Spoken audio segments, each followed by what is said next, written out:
Muito bom dia, senhoras e senhores, sejam muito bem-vindos à segunda aula do nosso curso de eletromagnetismo. O meu nome é Murilo e hoje a gente vai estar começando um assunto um pouquinho novo aqui, ainda dentro da nossa revisão teórica. A gente vai começar a falar a respeito de cálculo vetorial, que é possivelmente a matéria base para que a gente possa entender o eletromagnetismo de fato. É essa matéria que vai estar fornecendo para a gente todo o ferramental matemático que a gente vai estar usando o tempo todo.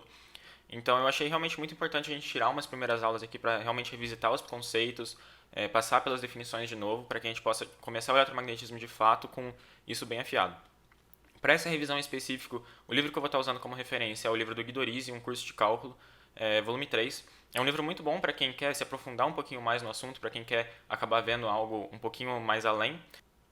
Mas nessas aulas eu vou estar cobrindo realmente o que é essencial para que a gente possa entender o eletromagnetismo. Não vou estar indo tão a fundo em alguns tópicos, porque justamente não é esse o foco da disciplina. Bom, então para dar início à aula de hoje, assim como na aula passada a gente partiu da definição de vetor, que era basicamente o elemento base para a gente conseguir estudar toda a álgebra linear e a geometria analítica que a gente falou, aqui todo o nosso estudo vai estar centrado na ideia de campos. Um campo é basicamente uma função que ela associa uma quantidade para cada ponto no espaço. E essa quantidade pode ser, por exemplo, tanto a temperatura naquele ponto, como a velocidade de um fluido que passa por aquele ponto, por exemplo. E notem que a saída dessa função ela pode ser tanto um número como um vetor. No caso do meu campo de temperaturas, a saída é um número, é simplesmente a temperatura naquele ponto. Enquanto o meu campo vetorial ele tem como saída um vetor, no caso seria a velocidade de um fluido, por exemplo. Então faz sentido que a gente defina dois tipos de campo diferentes, um campo escalar e um campo vetorial. Um campo escalar é basicamente uma função que tem domínio no espaço euclidiano, em uma parte do espaço euclidiano, no caso um conjunto ômega aqui, que faz parte do nosso espaço euclidiano, e tem como saída um número na reta real. Ele é simplesmente um número, um escalar. Enquanto o nosso campo vetorial ele também tem o domínio dele em um intervalo que faz parte do espaço euclidiano, então ele parte do R3, mas ele retorna para a gente um vetor, então o contradomínio dele também é o R3. E de novo, para a gente estar realizando essa diferenciação entre campos escalares e vetoriais, sempre que eu for falar de um campo escalar, eu vou tratar a função que representa ele apenas pela letra. Enquanto quando eu for falar de um campo vetorial, eu vou tratar pela letra e por essa setinha aqui. Durante essa revisão, na maioria dos casos, sempre que a gente for falar de um campo escalar, a gente vai tratar por um f minúsculo, que seria uma função genérica, enquanto quando a gente for falar de campo vetorial, a gente vai falar de um f maiúsculo com essa setinha em cima. Quando a gente entrar no eletromagnetismo de fato, a gente vai começar a dar nomes diferentes para as coisas, então essa regra de f maiúsculo e f minúsculo não vai mais ser verdadeira o tempo todo. O que vai realmente diferenciar vai ser o fato de ter ou não essa flechinha em cima. Bom, mas então, definido a ideia de campos, a gente precisa definir como a gente vai identificar esses vetores que fazem parte do nosso domínio. Porque a nossa função ela tem que pegar as coordenadas do nosso vetor, ela tem que pegar a posição desse nosso vetor e transformar isso em ou um escalar, no caso de um campo escalar, ou em um vetor, no caso de campo vetorial. E a principal forma de se fazer isso é a partir do nosso sistema cartesiano, que é o que eu acabei citando brevemente na aula passada, mas é basicamente quando você tem os três vetores na origem aqui, esse aqui seria a origem do meu sistema, esse ponto aqui é de partida dos três vetores, eu tenho três vetores unitários perpendiculares entre si. Ou seja, isso aqui forma pra gente o que a gente chamou de base ortonormal. E aí, simplesmente por convenção, eu chamo esses vetores de x, y e z. E eu vou dizer que cada vetor no nosso espaço vai ser uma combinação linear entre os vetores x, y e z. Então eu posso escrever eles a partir de uma coordenada ax, ay e az. Então essa aqui seria a representação do nosso vetor no sistema cartesiano. Reparem que os índices aqui, a x, a y e a z, eles podem ser qualquer número real. Eles são um número real que vai desde menos infinito até mais infinito. E outra forma da gente denotar isso aqui seria a partir de parênteses, a x, a y e a z. Que é a anotação que eu acabei falando na aula passada também, mas é outra forma que a gente tem de representar esse vetor no nosso espaço. Muito bem, então agora que a gente já sabe identificar os vetores no nosso espaço, a gente vai partir para a definição de um operador, que é de longe o operador que a gente mais vai utilizar, que é o operador del, ou também o operador diferencial.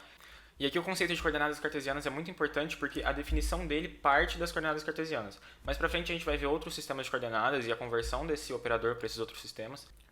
E esse operador ele tem uma relação muito parecida com a derivada, apenas expandindo para mais dimensões. Então, no caso aqui, a gente vai definir ele como a derivada parcial em x na direção x, a derivada parcial em y na direção y e a derivada parcial em z na direção z. Reparem que eu não estou derivando nada especificamente, é por isso que eu chamo ele de operador. Ele trata apenas da operação derivar. Então, o que ele representa é derive em x no eixo x, derive em y no eixo y e derive em z no eixo z. Ele por si só não deriva nada. Mas para o uso desse operador fazer sentido, a gente precisa saber o que é uma derivada parcial. Então aqui eu tenho a definição, a derivada parcial de uma função de três variáveis com relação a uma delas. Então a derivada parcial é anotada desse jeito, com esse del x, da minha função de três variáveis. E bom, essa operação ela é muito análoga à operação derivada em uma dimensão. A derivada em uma dimensão a gente define ela como d dx de uma função de x, a gente define ela como limite de h tendendo a zero, da minha função aplicada em um pequeno deslocamento, f de x mais h, menos f de x, dividido por esse deslocamento. O que isso significa é que se eu pegar aqui, eu tenho um eixo x e y. Aqui é o meu x e aqui é, por exemplo, o meu f de x. Se eu estou derivando a minha função em um ponto x0 aqui, o que a minha derivada me retorna é o coeficiente angular da reta tangente a esse ponto. Então seria o coeficiente angular dessa reta aqui, a reta que toca apenas nesse ponto. E isso faz sentido porque essa relação aqui me daria o coeficiente angular da reta tangente que passa pelo ponto x mais h e pelo ponto x. Só que como o meu h tende a zero, o meu x mais h e o meu x convergem para o mesmo ponto. Então eu posso dizer que o coeficiente angular da reta que eu estou pegando é o coeficiente angular da reta que passa somente pelo ponto x0. Porque esse h está tão próximo de x0 como eu queira. E para várias variáveis a gente simplesmente estende esse conceito. A gente pode dizer que a derivada parcial de uma função com relação a x seria o limite de um h que vai para zero de uma pequena variação em x dessa função menos a função no seu ponto original, dividido por essa variação. Reparem aqui que o meu y e o meu z eles permanecem constantes, eles não mudam. Eles não recebem um incremento propriamente dito, o meu incremento é simplesmente na direção x. E é por isso que eu chamo essa derivada de derivada parcial com relação a x, porque a única variação que está sendo realizada no eixo x. Então aqui embaixo tem uma representação gráfica de uma função genérica de duas variáveis, então eu tenho uma f de x, y, e a saída dela é o z, então o meu eixo z aqui seria a minha função, e como entrada eu recebo tanto o eixo x como o eixo y. A minha derivada parcial aqui com relação a x seria eu pegar a minha função num ponto x0, ir para um ponto x0 mais h, mantendo o y constante e vendo o coeficiente angular dessa reta aqui que une esses dois pontos. E como o h ele vai indo para zero, essas duas retas aqui vão se aproximar cada vez mais, até que essa reta de saída aqui ela seja tangente à superfície no eixo x. Reparem que ela não necessariamente é tangente no eixo y, porque o meu y é mantido constante aqui. Bom, mas beleza, definido esse operador e o conceito de derivada parcial, a gente pode partir agora para quais operações a gente pode fazer com esse operador. E são três principais, que é tomar o gradiente de uma função, tomar o divergente de uma função e o rotacional de uma função. A primeira delas que eu vou falar é o gradiente. O gradiente ele é aplicado a funções escalares, então repare aqui que eu tenho uma f, que ela é, no caso, uma f que parte de R3 para R, ou seja, ela me retorna um número, ela é um campo escalar, uma função escalar. E eu defino o gradiente dessa função através desse jeito aqui, eu uso essa notação, que seria aplicar o del na f. Isso aqui é a mesma coisa que eu escrever o grade de f. Isso é a mesma coisa, é só outro jeito de notar. E o gradiente é simplesmente a aplicação dessas derivadas na minha função propriamente dita. Então seria eu tomar a derivada parcial da minha função em relação a x no eixo x, tomar a derivada parcial da minha função com relação a y no eixo y e a derivada parcial da minha função com relação a z no eixo z. Reparem que isso aqui é um vetor. Ele possui três dimensões, tanto a dimensão y, tanto a dimensão x como a y como a z. Então eu pego uma função que me retornaria um número e ao aplicar o gradiente o que eu obtenho como resposta é um vetor.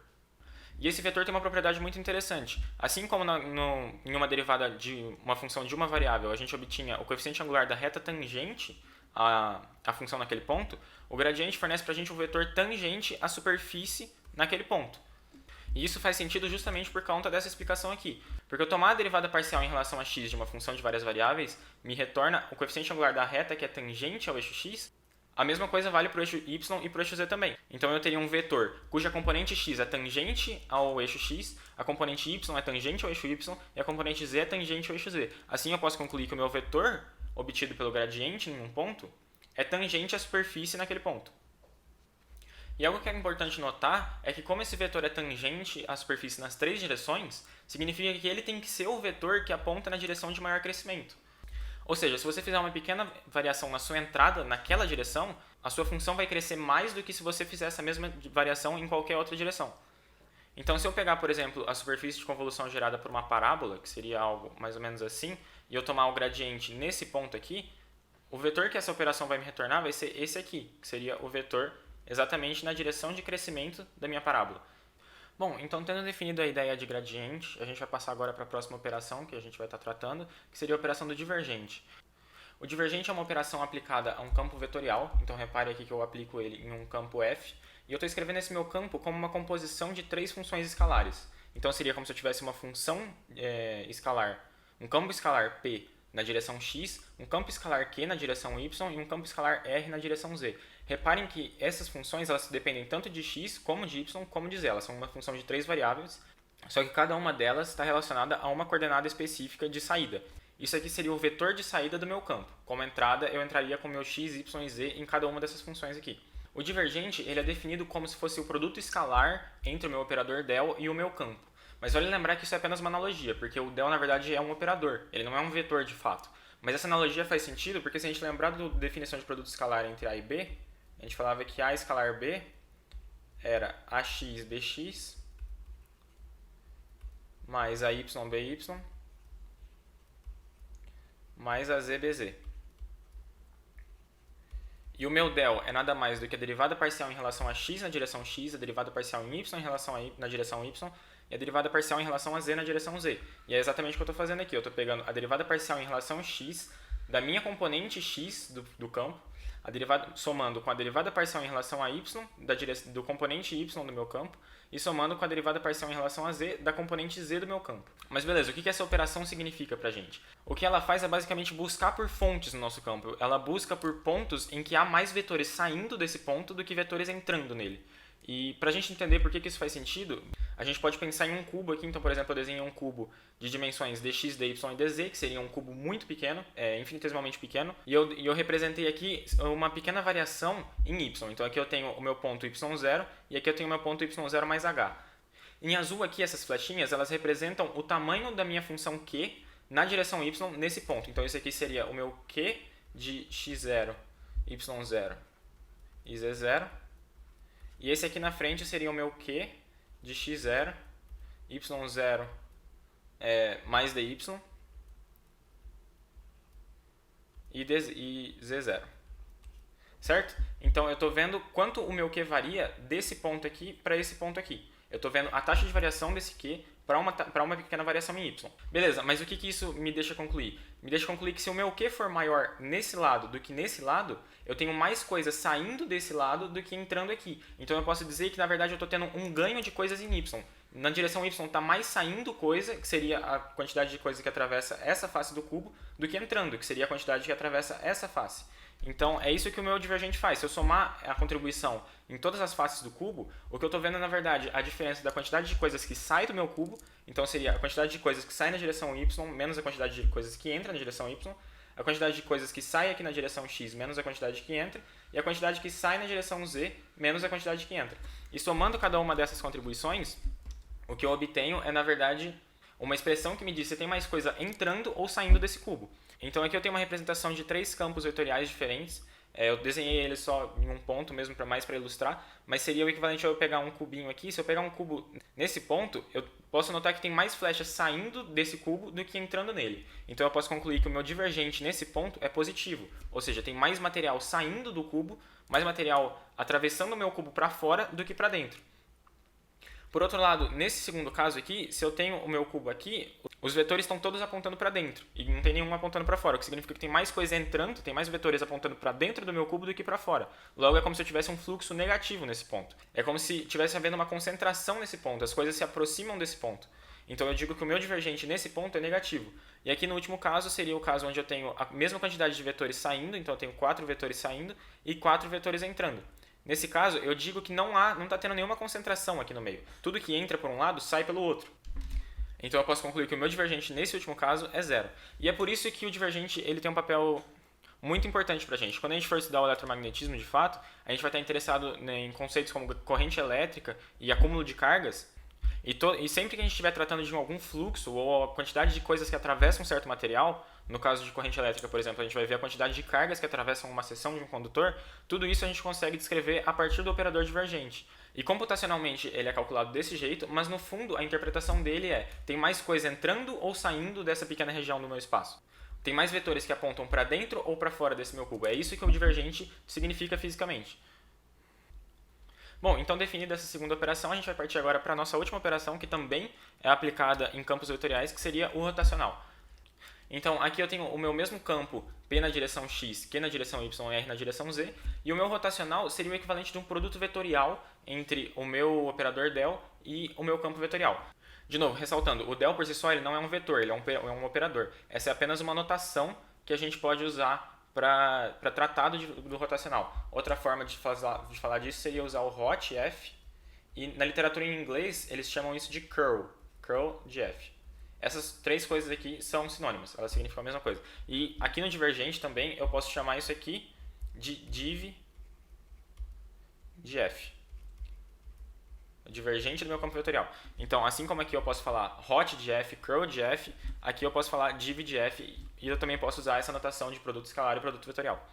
E beleza, essa relação aqui de produto vetorial, ela faz sentido porque na verdade o que a gente está fazendo, a gente está seguindo o mesmo molde de um produto vetorial. Então aqui eu tenho, como eu mencionei na aula passada, eu tenho aqui os vetores da base, x, y e z, e eu tenho as componentes do primeiro vetor, então esse aqui seria tipo o meu ax, a y e a z, só que o meu ax seria a derivada parcial em relação a x, que seria a componente x do meu operador del, a derivada parcial em relação a y, que é a componente y do meu operador del, e a derivada parcial em relação a z, que é o componente z do meu operador del. E aqui embaixo eu tenho as componentes x, y e z do meu campo vetorial. Então seria o meu p na direção x, o meu q na direção y e meu r na direção z. Beleza. Agora, realizando esse determinante, o que a gente obtém é exatamente essa relação aqui do lado.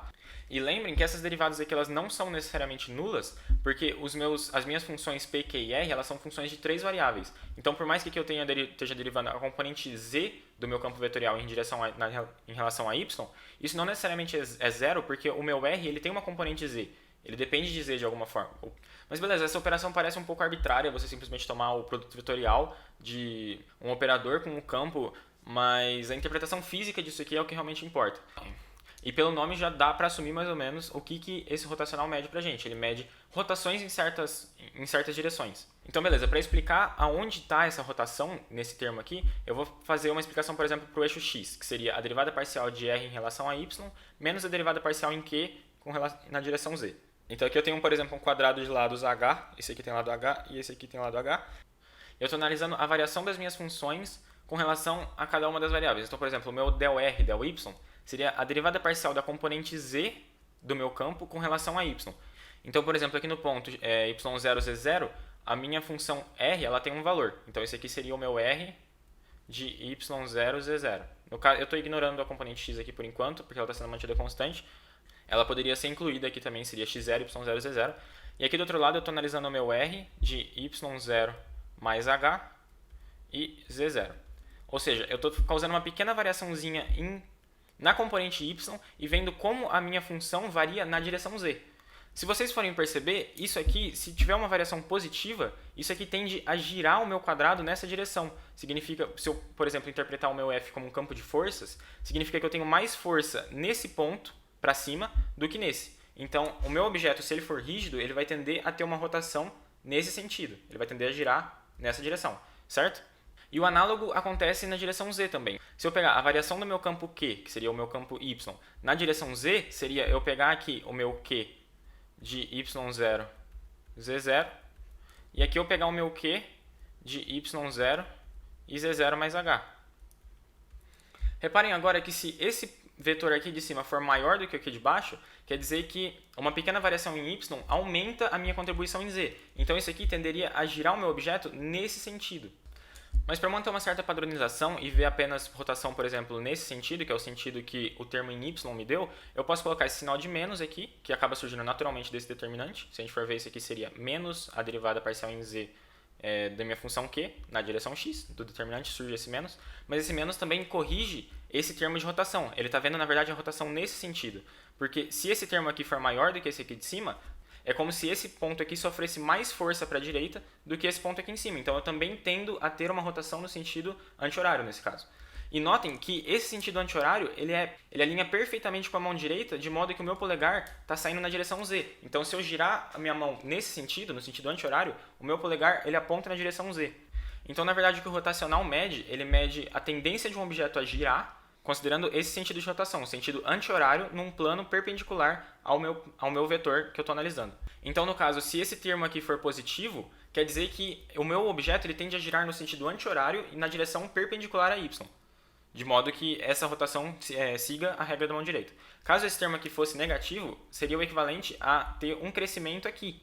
Então, esse vetor aqui ser maior que esse, e esse vetor aqui em cima ser maior que esse aqui de baixo. Então seria o equivalente a eu rodar nesse sentido. Então o meu dedão estaria entrando, ele estaria ao contrário do eixo x. É por isso que ele é negativo. Então essa é a interpretação, na verdade, do meu operador rotacional. Ele pode parecer um pouco arbitrário quando você olha para ele simplesmente de uma forma matemática, mas a interpretação física é realmente o que importa, porque senão isso aqui acaba se tornando algo muito arbitrário e que simplesmente surge do nada. É sempre importante a gente lembrar que quando a gente está tratando do rotacional, a gente está vendo tendências de um objeto rígido naquela posição do espaço a girar. A tendência que aquele objeto tem a desenvolver um movimento de rotação. E é a partir dessas três operações que a gente define a partir do nosso operador del, que basicamente que a gente consegue avançar muito mesmo na teoria do eletromagnetismo. Então é importante que sempre que apareçam essas operações para a gente mais para frente, que a gente lembre, na verdade, o significado físico delas, o que elas querem dizer de fato, e não simplesmente como calcular elas e como operar a partir delas.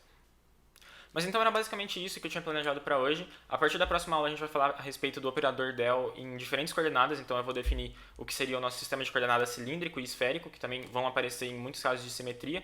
Para a gente vai acabar sendo muito melhor a gente, ao invés de tratar de x, y e z, definir um outro sistema de coordenadas, uma outra forma de representar os vetores, e consequentemente isso vai acabar mudando também o formato do nosso operador del e o formato da nossa base de uma forma mais aprofundada na próxima aula. Eu espero que tenha dado para dar uma intuição mais ou menos física, que é algo que geralmente acaba ficando um pouco para trás, mas no mais é isso. Muito obrigado pela atenção e até a próxima aula.